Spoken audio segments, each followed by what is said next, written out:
Hey guys welcome back to Prithvi codes. So ఈరోజు LeetCode problem of the day discuss చేసే ముందు just ఒక 1 minute మాట్లాడాలి. So ఏంటంటే చాలామంది మన వ్యూస్ చూస్తున్నారు. మన వ్యూస్ చాలా తక్కువ ఉన్నాయి. లిటరల్లీ 10 వ్యూస్ 20 వ్యూస్ అంతకన్నా ఎక్కువ రావని నాకు తెలుసు. బట్ చాలామంది ఇందులో కూడా ఏం చేస్తున్నారంటే క్వశ్చన్ అప్లోడ్ చేసిన తర్వాత స్టార్టింగ్లో వీడియో క్వశ్చన్ అర్థం చేసుకుంటున్నారు. లాస్ట్లో మళ్ళీ సొల్యూషన్కి వెళ్ళిపోతున్నారు. డైరెక్ట్లీ కోడ్ ఎక్కడ కొడుతున్నారో దానికి వెళ్ళిపోతున్నారు. అండ్ దీనివల్ల ఏంటంటే బేసికలీ మీ లీడ్ కోడ్ స్ట్రీక్ ఏదైతే ఉందో స్ట్రీక్ ఇంక్రీజ్ అవుతుంది పర్ఫెక్ట్గా అచీవ్మెంట్ సెక్షన్లో పెట్టుకోవడానికి బాగుంటుంది. బట్ ఇంటర్వ్యూలో మిమ్మల్ని మీరు మోసం చేసుకుంటున్నట్టు. లైక్ ఇంటర్వ్యూలో ఒక క్వశ్చన్ వచ్చినప్పుడు ఎలా ఆలోచించాలి. ఇప్పుడు ఈ రోజు ట్రీ డేటా స్ట్రక్చర్ మీద క్వశ్చన్ వచ్చింది అంటే రేపు ఇంకొక కొత్తగా ట్రీ డేటా స్ట్రక్చర్ మీద క్వశ్చన్ వస్తే ఎలా సాల్వ్ చేయాలి. ఆ థాట్ ప్రాసెస్ అంటే ఈ 17 మినిట్స్లో చెప్తామన్నమాట. అండ్ ఆ థాట్ ప్రాసెస్ని స్కిప్ చేసి లీడ్ కోడ్ స్ట్రీకే మెయింటైన్ చేయాలనుకుంటే నాకు పర్సనల్గా మెసేజ్ చేయండి, లేదా లింక్డ్ఇన్లో కోడ్ పెట్టామని చెప్పండి ఒక వాట్సాప్ కమ్యూనిటీలో. It's okay. బట్ అలా చేస్తే మిమ్మల్ని మీరు మోసం చేసుకుంటున్నట్టు. ఓకే, అంటే ఆ టైంకి మీరు ఇంటర్వ్యూ క్రాక్ చేయలేకపోవచ్చు. సో అందుకోసం ఫస్ట్ థాట్ ప్రాసెస్ వినండి. థాట్ ప్రాసెస్ అసలు ఎలా ఆలోచించాలి, అసలు కోడ్ ఎందుకు అలాగే చేస్తాను అని ఒక ఆలోచన వస్తే ప్రాబ్లం సింపుల్ అయిపోతుంది. So let's get into the problem. So ఈరోజు equal problem of the day ఏంటంటే 1339 maximum product of splitted binary tree అండి. బేసికల్లీ ఈరోజు ప్రాబ్లమ్ వచ్చేసరికి బైనరీ ట్రీ మీద. క్వశ్చన్ ఏమంటున్నాడంటే కొంచెం జూమ్ చేద్దాం. Okay, given the root of a binary tree. Basically మనకు బైనరీ ట్రీ యొక్క ఓకే కొంచెం వస్తుంది కదా. Let's suppose okay. So basically given the root of a binary tree, మనకి బైనరీ ట్రీ యొక్క రూట్ ఇస్తాడని చెప్తున్నాడు. అండ్ అలాగే ఏం చెప్తున్నాడు, split the binary tree into 2 sub trees. అంటే ఏదైతే బైనరీ ట్రీ ఇస్తున్నాడో దాన్ని బేసికల్లీ 2 సబ్ ట్రీస్ కింద డివైడ్ చేయాలంటే by removing 1 edge such that product of the sums of the subtrees is maximized. Okay, return the maximum product of the sums of the two subtrees. Since the answer may be too large, return it in the modulo 10 power of 9 plus 7. Note that you need to maximize the answer before taking the mod. Okay, before taking the mod and not after taking it. Okay. So problem ఏమంటున్నాడంటే ఒక binary tree ఇస్తాడంటే దాని route ఇస్తాడు. Let us suppose ఇప్పుడు ఈ binary tree చూసాం అనుకోండి. Okay,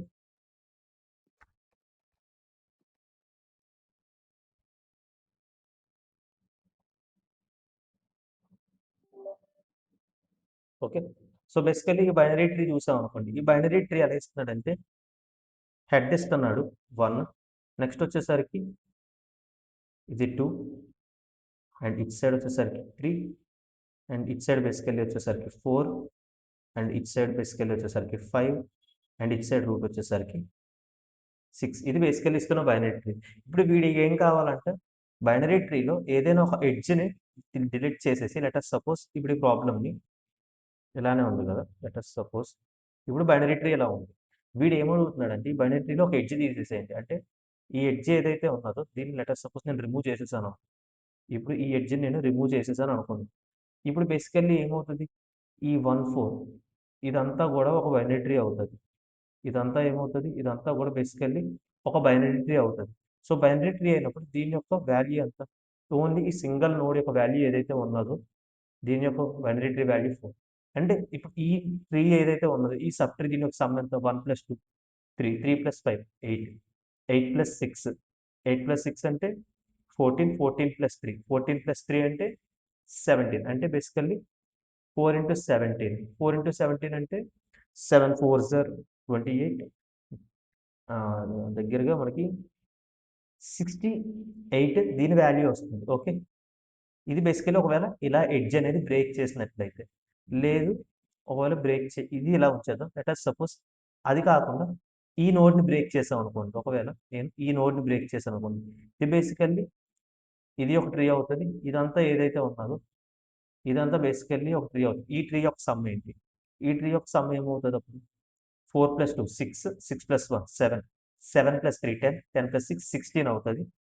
16 into ఇదేంటి basically 5, అంటే 5 × 16 అంటే 50, 6 5s are 30, బేసికల్లీ 80 వస్తుంది అనమాట. ఓకే, అండ్ అలాగే ఒకవేళ ఇలా కాకుండా నేను దీన్ని ఎలా డివైడ్ చేశాను అనుకోండి. లెట్ us సపోజ్ ఇది మా బైనరీ ట్రీ కదా, ఇది ఉంది.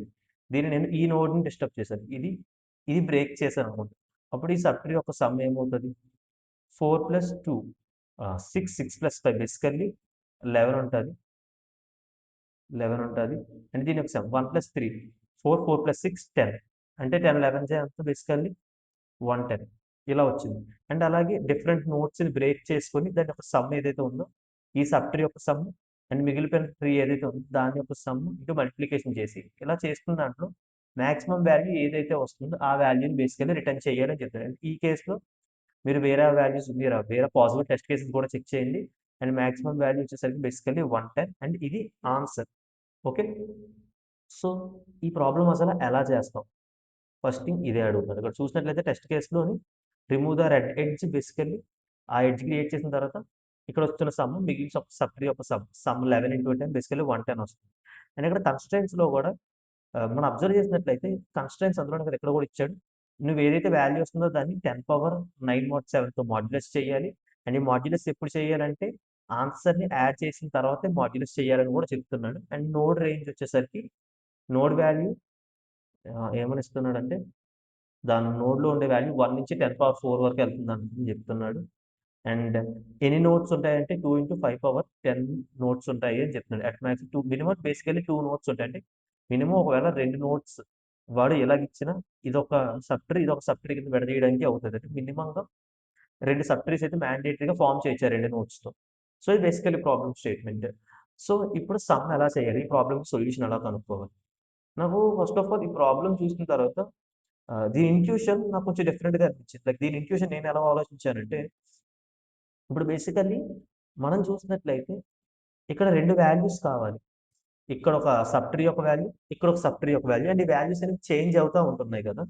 అంటే లెట్ అస్ సపోజ్ ఇప్పుడు ఈ సబ్ ట్రీ యొక్క వాల్యూస్ చూసుకుందాం. ఈ వాల్యూ కావాలి. ఈ సబ్ ట్రీ యొక్క వాల్యూ కావాలి నాకు. ఈ సబ్ ట్రీ యొక్క వాల్యూ ఎంత? 2 + 4 6, 6 + 5 బేసికల్లీ 11. ఇది బేసికల్లీ ఈ సబ్ ట్రీ యొక్క వాల్యూ. ఓకే. అందుకోసం 11 వచ్చింది. అండ్ మిగిలిన సబ్ ట్రీ ఒక వాల్యూ. అంటే ఈ వాల్యూ కావాలి అనుకుంటే నాకు 10 వస్తుంది. ఇప్పుడు జస్ట్ జనరల్‌గా ఆలోచించండి. టోటల్ సబ్ ట్రీ యొక్క సమ్ చూసుకున్నట్లయితే 21 దేనికైనా చూడండి 4 + 7 21 5 + 60 21 అంటే బేసికల్లీ ఈ 21 అనేది ఏంటి? మొత్తం సబ్ ట్రీ యొక్క సమ్. ఓకే. సో, అందులో నుంచి ఏం చేస్తున్నామంటే ఒక సబ్ ట్రీ అంటే ఈ ట్రీ దగ్గరికెళ్ళినప్పుడు ఈ సబ్ ట్రీ యొక్క సమ్ మైనస్ అంటే ఈ సబ్ ట్రీ యొక్క సమ్ బేసికల్లీ చూసుకుంటే 11 అండ్ ఈ మిగిలిన సబ్ ట్రీ ఏదైతే ఉందో ఆ సబ్ ట్రీ యొక్క సమ్ కావాలంటే ఏం చేస్తాం? టోటల్ సమ్ ఏదైతే ఉందో టోటల్ సమ్ మైనస్ ఈ 11 వాల్యూ అంటే ప్రెజెంట్ సబ్ ట్రీ యొక్క సమ్ చేసామనుకోండి ఒక వాల్యూ వస్తది. ఆ 2 వాల్యూస్‌ని బేసికల్లీ ఏం చేస్తున్నాం మనం? మల్టిప్లై చేస్తాం. అంటే దీని యొక్క సబ్ ట్రీ యొక్క వాల్యూ S1 అనుకోండి. మిగిలిన దాని వాల్యూ ఏమవుతది? S2. ఇది S2 ఎలా వస్తుంది? టోటల్ సబ్ ట్రీ ఏదైతే ఉందో దాని యొక్క సమ్ మైనస్ ఏం చేస్తాం? S1 చేస్తే S2 వస్తుంది. అండ్ ఇలా చేయాలన్నమాట ప్రాబ్లమ్. సో, ఇది కూడా అర్థమవుతుంది. ఇప్పుడంటే ఫస్ట్ థింగ్ ఏంటి? నాకు టోటల్ సమ్ అనేది కావాలంటే ఈ ట్రీ ఏదైతే ఉందో ఈ ట్రీ యొక్క టోటల్ సమ్ కావాలి. సో, టోటల్ సమ్ కావాలంటే రికర్సివ్‌గా చేసేయొచ్చు ఈ ప్రాబ్లమ్. రికర్సివ్‌గా చేస్తే టోటల్ సమ్ ఏదైతే ఉందో సబ్ ట్రీ యొక్క సమ్ వచ్చేస్తది. అది పెద్ద మ్యాటరే కాదు. అది ఈజీగా చేయొచ్చు. బట్ ఇంకా సింప్లిఫైడ్‌గా చేయొచ్చు. అంటే టోటల్ సమ్ వచ్చిన తర్వాత కూడా ఇప్పుడు మామూలుగా టోటల్ సమ్ వచ్చేసింది 21 అని మనం రికర్షన్స్ డీఎఫ్ఎస్ అల్గోరిథం వాడి 3 మీద ఏస్తాం వచ్చేస్తది. బట్ ఇప్పుడు నాకు ఇంకొక వాల్యూ ఏం కావాలి? ప్రతిసారి ఒక సబ్ ట్రీ అంటే మళ్ళీ ట్రావర్స్ చేసి ఇక్కడికెళ్ళి ఈ సబ్ ట్రీ యొక్క సమ్, మళ్ళీ రెండోసారి ఇక్కడికెళ్ళి ఈ సబ్ ట్రీ యొక్క సమ్. ఇలా చేస్తే ఫంక్షన్ కాల్స్ అనేవి ఎక్కువైపోతాయి. టైమ్ కాంప్లెక్సిటీ ఎక్సీడ్ అయిపోతాయి. 5 × 10⁴ ఇచ్చాడు. సో, నేనేమంటున్నానంటే మీకు ఏదైతే సబ్ ట్రీ ఇస్తున్నాడో మీకు ఒక ట్రీ ఇస్తున్నాడు కదా! ఆ ట్రీని మనకి సమ్ ట్రీ అని ఒక ప్రాబ్లమ్ ఉంటది. బేసికల్లీ ఇదేం చేస్తారంటే ఈ ట్రీ ఏదైతే ఉందో దీన్ని మొత్తం సమ్ కింద మార్చేసాను. అంటే టోటల్‌గా ఇప్పుడు ఈ నోడ్ ఉందనుకోండి ఫస్ట్ నోడ్. ఈ ఫస్ట్ నోడ్‌లోని లెఫ్ట్ సబ్ ట్రీ యొక్క సమ్, రైట్ సబ్ ట్రీ యొక్క సమ్ అండ్ దాని యొక్క వాల్యూ అనేది ఆ నోడ్‌లో ఉండాలి. అలా సేవ్ చేద్దాం. ఇప్పుడు కిందకెళ్ళిందనుకో ఈ నోడ్‌లో ఏం వాల్యూ ఉండాలంటే కింద సబ్ ట్రీ యొక్క సమ్ 4 ఇది 5 ప్లస్ 2 4 + 5 + 2 ఏంటి? 9, 11 బేసికల్లీ అంటే ఈ సబ్ ట్రీ యొక్క సమ్ 11. మళ్ళీ ఇక్కడ కిందకెళ్ళిందనుకో ఇక్కడ కిందనేం లేవు. అంటే ఇది బేసికల్లీ 4 ఉండాలి. ఇది బేసికల్లీ 5 ఉండాలి. అండ్ ఈ నోడ్ దగ్గరికెళ్ళిందనుకో 3 + 6 బేసికల్లీ ఏమవుతదంటే 9 ఉండాలి. ఇది బేసికల్లీ 6 ఉండాలి. ఓకే. అండ్ అంటే ఇక్కడ ఒక నోడ్ దేన్ని రిప్రజెంట్ చేస్తది? ఒక నోడ్‌లో ఉన్న వాల్యూ దాని యొక్క లెఫ్ట్ ట్రీ యొక్క లెఫ్ట్ ట్రీ యొక్క సమ్ నెక్స్ట్ ఏంటి? రైట్ ట్రీ యొక్క సమ్ అండ్ దాంతో పాటు దానికున్న వాల్యూ. అలా చేసి మనం బేసికల్లీ ఏంటి? ఇక్కడి నుంచి ఈ ట్రీని ట్రాన్స్‌ఫార్మ్ చేయాలి. అంటే మీరు కావాలనుకుంటే ఈ ట్రీని ఇలా ట్రాన్స్‌ఫార్మ్ చేయొచ్చు. లేదంటే ఒక కొత్త ట్రీని కూడా క్రియేట్ చేయొచ్చు. బట్ మనకు ప్రాబ్లమ్‌లోని ఇచ్చిన ట్రీని మోడిఫై చేయకూడదని ఏం లేదు కాబట్టి నేనేంటంటే ఇస్తున్న ట్రీని ఫస్ట్ మోడిఫై చేస్తాను. అంటే ఈ ట్రీ ఏదైతే ఉందో దీన్ని ఫస్ట్ ఇలా మోడిఫై చేసుకుంటాను. మోడిఫై చేసుకున్న తర్వాత నేను సింపుల్ డిఎఫ్ఎస్ అల్గోరిథం వాడి ఫస్ట్ ఏం చేస్తానంటే ఇక్కడికి వెళ్తాను. ఇక్కడికి వెళ్ళిన తర్వాత ఇది బేసికల్లీ 21 నాకు టోటల్ సమ్ కూడా కావాలి. ఇది ఆల్రెడీ క్యాలిక్యులేట్ చేసినప్పుడు నాకు టోటల్ సమ్ అనే వేరియబుల్‌లో వచ్చేస్తది వాల్యూ అంటే మొత్తం. సో, ఇప్పుడు దీన్ని విడదీయడం కావాలంటే ఇదంతా ఒక సింగిల్ ట్రీ కాబట్టి మనకు అవసరం. ఒకవేళ 21 - 21 చేసినా బేసికల్లీ 0 వస్తది. 0 ఇది పెద్ద కన్సిడర్ అవ్వదు. ఒక సింగిల్ ట్రీ కింద. నెక్స్ట్ ఏంటి? ఇటు సైడ్ ట్రావెల్ చేస్తే ఇటు సైడ్ ట్రావెల్ చేసేటప్పుడు ఏమవుతది? టోటల్ సమ్ దీని యొక్క వాల్యూ 11గా ఉంటది. అంటే టోటల్ సమ్ 21 మైనస్ ఇప్పుడు ఈ రూట్ వాల్యూ ఏంటి? 11 వస్తది. అంటే నాకు సెకండ్ సమ్ అంటే దీని ఈ సమ్‌తో పాటు అంటే బేసికల్లీ మీకు సింపుల్‌గా చెప్పాలంటే ఈ ట్రీతో పాటు మిగిలిన ట్రీ యొక్క వాల్యూ వస్తది. ఆ రెండిటిని మల్టిప్లికేషన్ చేస్తాం. అంటే 10 ఇన్ 11 మళ్ళీ ఇక్కడికెళ్తాం. అలాగా ట్రీ మొత్తం అన్ని నోడ్స్‌లో కూడా ట్రావెల్ చేస్తూ టోటల్ సమ్‌లో నుంచి ఆ ప్రెజెంట్ నోడ్ యొక్క వాల్యూ మైనస్ చేసి మల్టిప్లికేషన్ చేసినప్పుడు ఒక వాల్యూ వస్తది. ఇలా వాల్యూస్ వస్తుంది. ఈ వాల్యూస్‌లోని ఏం చేయాలి? మాక్సిమం వాల్యూ ఏదైతే వస్తుందో దాన్ని బేసికల్లీ మనం మన వేరియబుల్‌లో అప్డేట్ చేసుకొని ఆ వేరియబుల్ ఆన్సర్‌ని రిటర్న్ చేయాలి. సో, ఇది థాట్ ప్రాసెస్. ఓకే. సో, ఇది నేను అనుకుంటున్న ఇన్‌ట్యూషన్. సో, ఇప్పుడు దీనైతే కోడ్ చేసి చూద్దాం. అండ్ వాడు కన్‌స్ట్రెయింట్స్ కూడా ఇచ్చాడు. మనం మాడ్యూల్‌లో చేసి ఇవ్వాలని. అయి కూడా మనం కన్సిడరేషన్‌లోకి తీసుకుందాం. ఓకే. సో, ఇది బేసికల్లీ ఈరోజు ఇట్ కోడ్ కొంచెం జావా ఓకే. ఇది బేసికల్లీ ఏంటంటే ట్రీ యొక్క స్ట్రక్చర్ వాడసలు ఎలా డిఫైన్ చేసుకున్నాడు అని చెప్పేసి కొంచెం ఇంక్రీజ్ చేద్దాం. ఓకే. సో, ఫస్ట్ థింగ్ ఏంటి? మనకి మాక్సిమం ప్రొడక్ట్ వాల్యూని రిటర్న్ చేయాలి కాబట్టి ఇంటే నేను మాక్స్ ప్రొడక్ట్ ఇనిషియల్‌గా ఒక వేరియబుల్ క్రియేట్ చేసి ఉంచేస్తున్నాను 0 అనేసి. ఇది గ్లోబల్‌గా అవైలబుల్‌గా ఉండాలి. అండ్ టోటల్ సమ్ ఈ బైనరీ ట్రీ ఏదైతే ఉందో దాని యొక్క టోటల్ సమ్ కావాలి కాబట్టి ఇంట్ టోటల్ సమ్ ఇది కూడా ఇనిషియల్‌గా 0 తీసుకుంటున్నాను. సో, నెక్స్ట్ ఏంటంటే ఇప్పుడు మొత్తం సమ్ కనిపెట్టాలి. ఓకే. ఫస్ట్ థింగ్ ఏంటంటే టోటల్ సమ్ కనిపెట్టాలి. సో, టోటల్ సమ్ కనిపెట్టడంతో పాటుగా మనం ఇంకొకటి ఏం చేయాలి అంటే బైనరీ ట్రీ కింద కన్వర్ట్ చేయాలి. అది కూడా చేయాలి. సో, ఫస్ట్ అయితే టోటల్ సమ్ కనిపెట్టాలి. దాని తర్వాత ఆ ట్రీ ఏదైతే ఇస్తున్నాడో మనకి ఇస్తున్న ట్రీ దీన్ని బైనరీ ట్రీ సమ్ ట్రీ కింద మార్చాలి. సో, దానికోసం నేను సమ్ ట్రీ అని తీసుకుంటున్నాను. దీంట్లో బేసికల్‌గా ఒక రూట్ వాల్యూ పాస్ చేస్తాను. దీంట్లో నుంచి ఒక వాల్యూ వస్తుంది. అది basically total some. Okay. Total some దానికి కావాల్సిన విధంగా రాసుకుంటాం. ఓకే. సో, బేసికల్లీ ఇప్పుడు దీనికి కావాల్సింది రాసుకున్నాం. అంటే పబ్లిక్ ఇంట్ సమ్ ట్రీ అని చెప్పేసి ఈ tree node root. Okay. So, ఇప్పుడు ఆలోచించండి నార్మల్‌గా రూట్ ఎడ్జ్ లెవెల్‌కి వచ్చేసింది. లెట్ అస్ సపోజ్ 2, 4, 5 తీసుకుందాం. ఇది 2, ఇది 4, ఇది 5. ఇప్పుడు దీనికి మామూలుగా లెఫ్ట్ నల్ ఉంటది. రైట్ కూడా నల్లే ఉంటది. అవునా కాదా? అండ్ లెఫ్ట్ అండ్ రైట్‌లో నుంచి బేసికల్లీ ఏం చేస్తాం? 0, 0 రిటర్న్ చేస్తాం. అండ్ దీని వాల్యూ ఏదైతే ఉందో దీని వాల్యూని కూడా ఉంచుతాం. అంటే దీని యొక్క లెఫ్ట్ సమ్ 0 వస్తది. దీని యొక్క రైట్ సమ్ 0 వస్తది. అండ్ దీని యొక్క వాల్యూ 4 ఏదైతే ఉందో ఈ మొత్తం వాల్యూని కలిపి మళ్ళీ దీంట్లో అప్డేట్ చేస్తాం. అంటే ఇది ఇంకా 4లా ఉంటది. ఎప్పుడు కూడా కింద ఉన్న నోట్స్ ఏవైతే చిల్డ్రన్ ఉన్నావో వాటి అలానే వాల్యూ ఉంటాయి. అండ్ ఇక్కడ ఏమవుతదంటే ఇటు సైడ్ లెఫ్ట్ సమ్ 4 వస్తది. దీంట్లో నుంచి 5 వస్తది. దెన్ దీని యొక్క వాల్యూ 2 వస్తది. సో, 4 + 5 9, 9 + 2 బేసికల్లీ ఈ వాల్యూ 11. ఇలా బేసికల్‌గా మనం ట్రీని అప్డేట్ చేయబోతున్నాం. ఓకే. సో, దానికోసం ఒకవేళ నా ట్రీ నోడ్ ఏదైతే ఉందో ఒక రూట్ వాల్యూ అనేది బేసికల్లీ నల్ అయితే జస్ట్ రిటర్న్ 0 చేస్తాను. 0 రిటర్న్ చేస్తాను. అంతకన్నా ఏం చేయను. నెక్స్ట్ ఇంకోటేంటి నాకు లెఫ్ట్ సమ్ కావాలి. నాకు రైట్ సమ్ కావాలి. ఓకే. సో, వాడిచ్చిన దాని ప్రకారం నేను లాంగ్ అని తీసుకుంటున్నాను బేసికల్లీ డేటా టైప్ వాడిచ్చిన కన్‌స్ట్రెయింట్స్ ప్రకారం. So, long left some okay. Left some is equals to నేను సమ్ ట్రీలో ఇప్పుడేంటి లెఫ్ట్ సమ్ యొక్క కావాలి. లెఫ్ట్ సమ్ యొక్క ట్రీ వాల్యూస్ కావాలి. అందుకోసం some tree left side call చేస్తాను. అంటే రూట్ యొక్క లెఫ్ట్ ట్రీని పాస్ చేయాలి. ఓకే. రూట్ యొక్క లెఫ్ట్ ట్రీని అండ్ అలాగే లాంగ్ తీసుకుంటున్నాం మనం. Long right sum is equals to sum tree root dot right వాల్యూని తీసుకుంటున్నాం. అంటే లెఫ్ట్ సమ్, రైట్ సమ్ వస్తుంది. వచ్చిన తర్వాత మనం రూట్ వాల్యూ కూడా యాడ్ చేసి అదే నోడ్‌లో అప్డేట్ అనేది చేస్తున్నాం. ఓకే. ఏం చేస్తున్నాం? రూట్ డాట్ వాల్యూ ఏదైతే ఉందో ప్రెజెంట్ రూట్ వాల్యూ 4 ఉంటది. ఆ 4ని దాని యొక్క లెఫ్ట్ సమ్ బేసికల్లీ ఏమొస్తది? 0 వస్తది. దాని యొక్క రైట్ సమ్ ఏమొస్తది? 0 వస్తది. సో, దాన్ని ప్రెజెంట్ వాల్యూస్‌ని మూడిటిని కలిపి మళ్ళీ అదే నోడ్ ఏదైతే ఉందో ఆ నోడ్‌నే బేసికల్లీ అప్డేట్ చేస్తాం. అప్డేట్ చేసి ఇప్పుడు ఏం చేస్తామంటే ఆ నోడ్‌లోని ఆ వాల్యూ ఏదైతే ఉందో ఇప్పుడు ఆ రూట్ డాట్ వాల్యూని రిటర్న్ చేస్తాం. అంటే ట్రీ బేసికల్లీ అప్డేట్ అవుతుంది.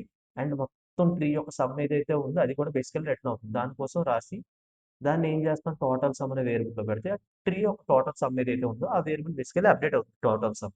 ఇక్కడి వరకు బాగుంది.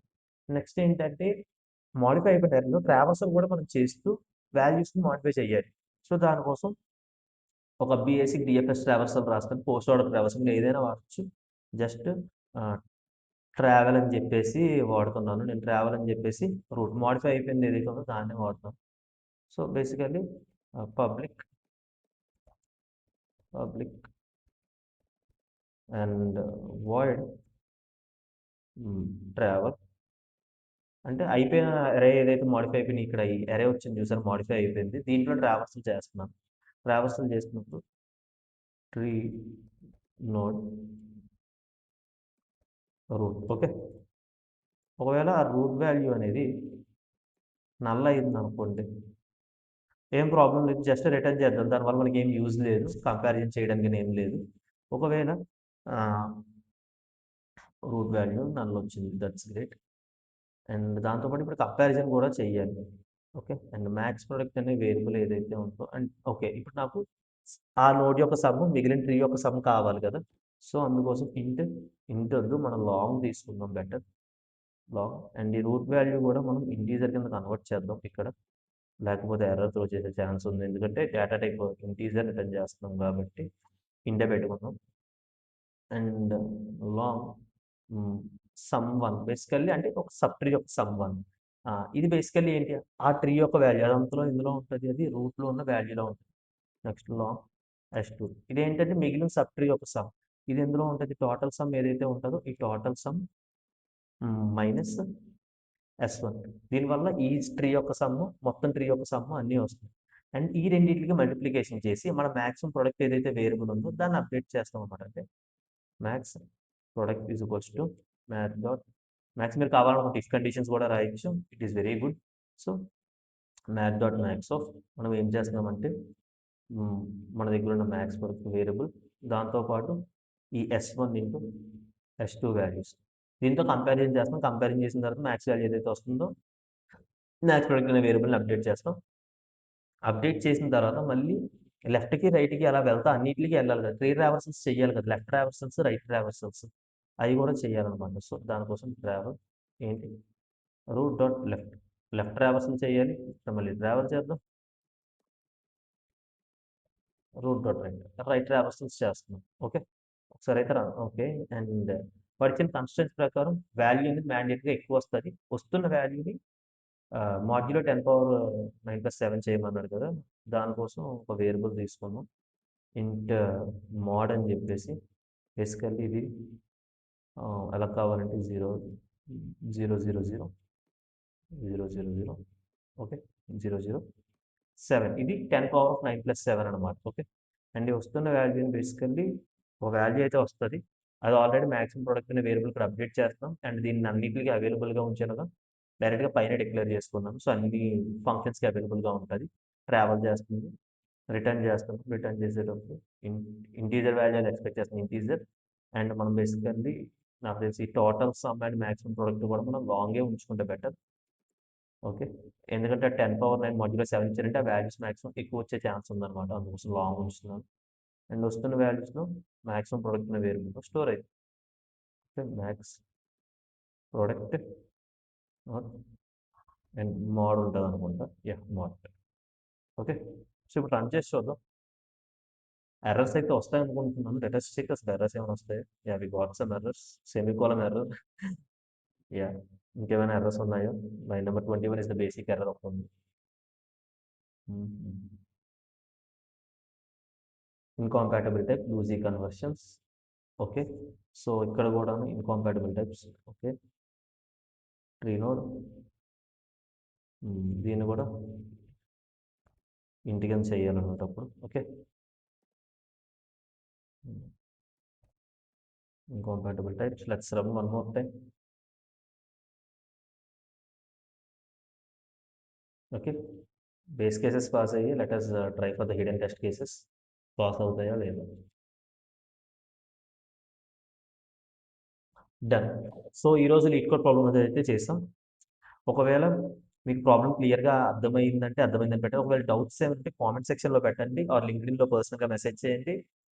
నేను మీ ప్రాబ్లమ్స్ అన్ని సాల్వ్ చేస్తాను. Okay. See you in the next POTD. Okay. Thank you guys. Bye by.